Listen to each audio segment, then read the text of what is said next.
Hello, uh, how are you? We are from group 6. We will discuss about LMS or Learning Management System. Before that, have you ever used LMS? And what is that? Yeah, LMS or Learning Management System is a software application for the administration, documentation, tracking, reporting, and delivery of educational courses, training programs, of learnings and development programs.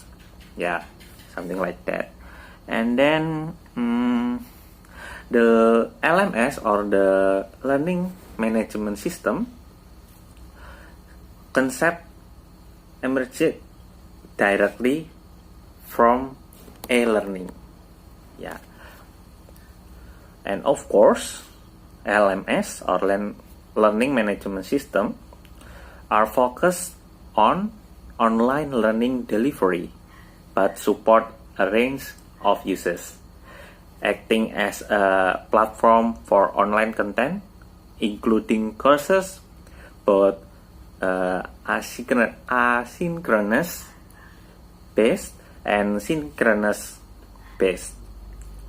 An LMS may offer classroom management for instructor training, or a flipped classroom like we are do in class. Yeah. And then it's used in higher education. An LMS or Learning Management System delivers manage all type of content, including video, courses, and documents. The concept of e-learning began developing in the early 20th century, marked by the appearance of audio-video communication system used for remote teaching. After listening to Bram's presentation, now I want to add some information about a learning management system. As you can see the PPT, that the most common use for LMS software is to convey and track online training activities. Regularly, learning resources are transferred or uploaded to the learning management systems, which makes them easily accessible for remote learners like us right now. And in a few cases, the LMS may indeed have built-in e-learning authoring tools that allow you to develop online training materials without additional third-party software like that. And maybe some of you are wondering, what is e-learning authoring tools, FRISCA? I never heard that. So, e-learning authoring tools are generally pre-programmed and offer a ready-to-use interface complete with templates, media, tools, interactions, and tests that the user can easily arrange and manipulate. So the users don't need any technical programming expertise, because everything is already provided, and it is usually different between one to another LMS because it depends on the needs of the users like that. So after this, my friend Olga will present about features in LMS. Now I would like to continue and explain about the features of LMS. So the first is managing users, course, roles, and generating reports. It means this helps uploading courses, assigning roles, and generating reports. For example, teacher can manage students from the program, or teacher can give the learning material into the LMS. And the second is making a course calendar. These features help in managing the course activities. For example, a teacher can give the course activities into the LMS, or the university gives the academic calendar. And the third is messaging and notification. Users or teachers can send reminders and notification, including upcoming events. For example, teacher can inform about the lesson plan in the next week, or next meeting. And the fourth is assessments that can handle pre or post testing. I think in this point it is about the grading or the grades.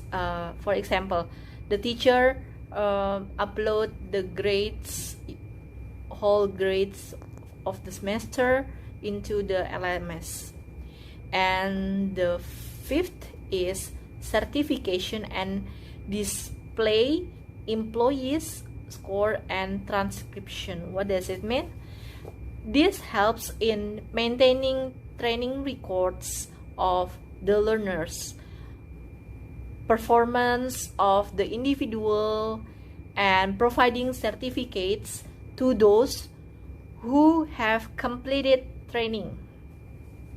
And the fifth is certification and display employees score and transcripts. I think this helps in maintaining training records of the learners, performance of the individual, and providing certificates to those who have completed training successfully. And the sixth is instructor-led course management. And the seventh is competency management. It means with the help of this feature, one can track and check the skills set of the team members and compare then against the business goal. And the last is user feedback. User feedback is like the teacher give some feedback about their presentation, about their assignment, or maybe friends one by one give the assessment or feedback for other students. After Olga has presented about LMS features, now I will present about LMS licensing types. First thing first that you should know about LMS licenses is the licenses fees can be based on usage, learner records, location, concurrency, or revenue share. Many vendors, especially if they provide it for companies, require 3 years contracts, and many more are monthly. So the license cost can be front-loaded in the first year. And every LMS provider has a unique pricing or license model based on a secret recipe of guesswork, functionality, industry, definition of user or usage, number of users, bandwidth consumption, and overall service level agreement. So here, as you can see in the PPT, we have 3 kinds of licensing types. So the first one is open source. I'm sure that you guys have ever used this kind of license. So open source learning management systems are generally free and based online. You are here you are able to modify the source code in order to suit your needs. In addition, many open source options have active online communities, which means that you can get tips and also troubleshooting assistance if you do encounter a problem. The drawback is that you typically need some degree of programming experience, and examples about this type are Moodle, Schoology, and Latitude Learning. And next is about free license. This type is a bit different from open source LMS because you have to pay regularly. But don't worry, because the money that you save on licensing or monthly fees may be spent on IT stuff, especially if you don't have any programming experience. And in addition, you may have to deal with a steep learning curve to get the most meaningful experience from the learning management system. For example, about this type is Haruka Edu. Do you know Haruka Edu, guys? So Haruka Edu is a tech company which focuses on providing online education for universities, companies, and also employees like that. And Haruka Edu itself has been in collaboration with MH Tamrin University, and they even elected as a platform to help the trainings for the pre-employed card recipients from our president.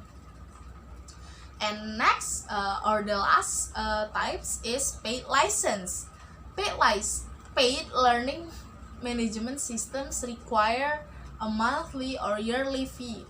Some even allow you to purchase the software outright, and they typically offer more advanced support options and user-friendly features.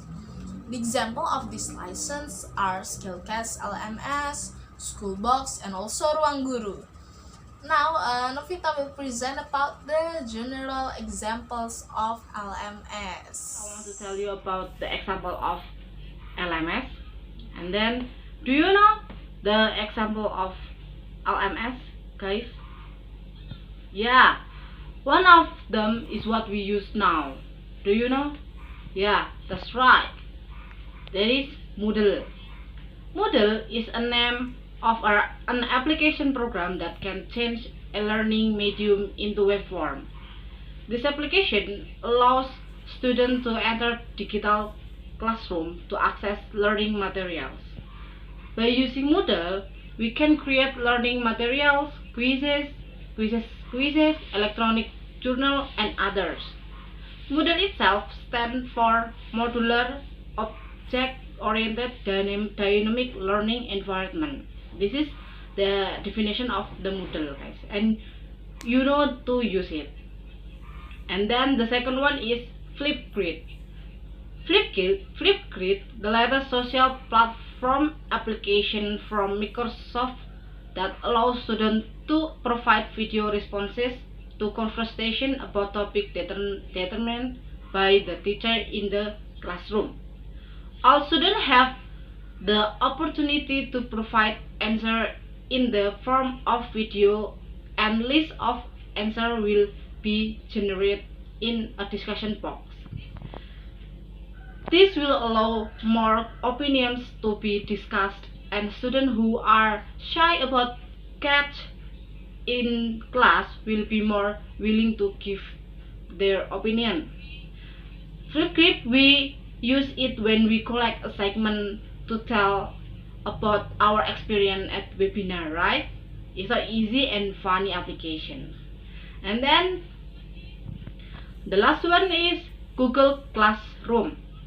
Google Classroom is part of G Suite for Education, which is also present in the mobile application version. To use it, teacher and student must have a Google account to connect with each other. Google Classroom enables teaching and learning activities to be more productive and meaningful by simplifying assignment, increasing collaboration, and fostering communication. Teacher can create classes, give assignment, send feedback, and see everything in one place. I have ever experienced this in the Mr. Thomas class, I think. And then a tutor. A tutor is an LMS that is designed with fast access capabilities and ease of adoption. Admin can install and also update a tutor, set new themes, and easily develop all of its functions with a feature model easily and quickly. This is the example of LMS, guys. Okay, and this is the benefits of LMS. The first is organizes and safely stores big data. LMS or learning management systems allow you to gather all big data in one location. This is also makes it easier to maintain and upgrade your learning materials. In addition, most LMSs feature advanced encryptions so that you don't have to worry about data falling into the wrong hand. And second, monitors learner progress and performance. You can typically purchase plugins to boost its functionality. You can track everything from learner engagement to e-learning assessment result. And the third is improves resource allocation. Firstly, you can identify aspects of your online training program that aren't meeting expectation. Low learner engagement is usually an indicator that you need to re-evaluate an online training or activity. And secondly, LMS help your learning team update online training assets more rapidly. And the last is improves e-learning accessibility. In these benefits, modern learners expect online training resource on demand. After all, we live in the digital age where information is always at our fingertips thanks to the smartphones and wearable tech. LMS allow you to deploy and track online training courses and yeah, so long as they can log into the system, corporate learners have the opportunity to expand their knowledge and skills. So that's all our presentation for today. Now, any question? Okay, thank you.